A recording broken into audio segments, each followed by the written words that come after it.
This comes after Microsoft's bid for Yahoo resulted in a no deal. Joining us to talk about what all means for the tech industry is Michael Arrington, co-founder of TechCrunch. Welcome, Michael. Good morning. Good morning to you, and real basic question for you. Your basic internet user, like myself, knows the name Yahoo, Google, but can you explain what does this merger mean?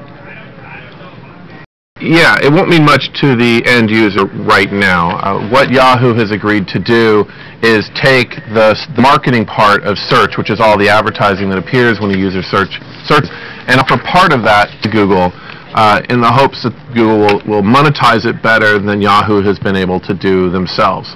The reason why they're doing this is they're hoping to get more money and possibly stay independent against Microsoft and other suitors a little bit longer. So tell us, Michael, how do Yahoo and how does Google win? How do both of these companies win?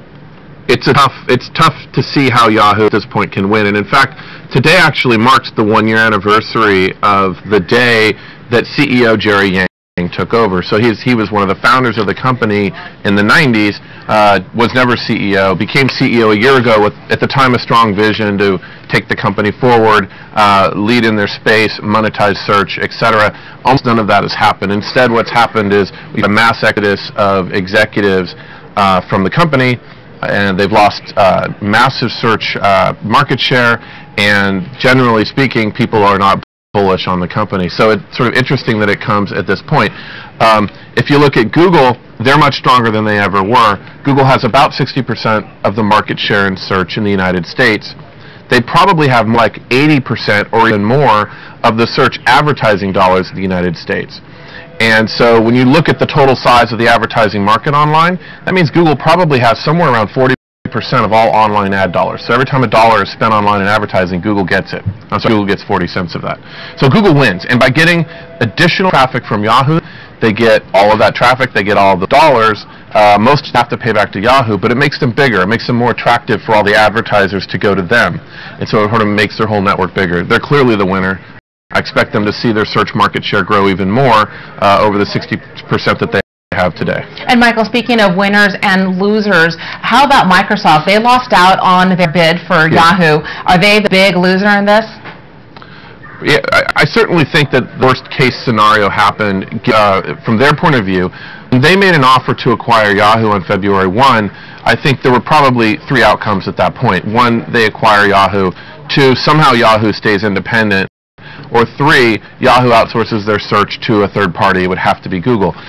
It seems pretty clear that between those three, Microsoft obviously wanted to acquire Yahoo, but a second place finish of getting rid of the #2 competitor in the space and bringing it down to just two players may not have been the worst possible outcome either. And so at this point, the playing field from Microsoft's point of view is it's them against Google.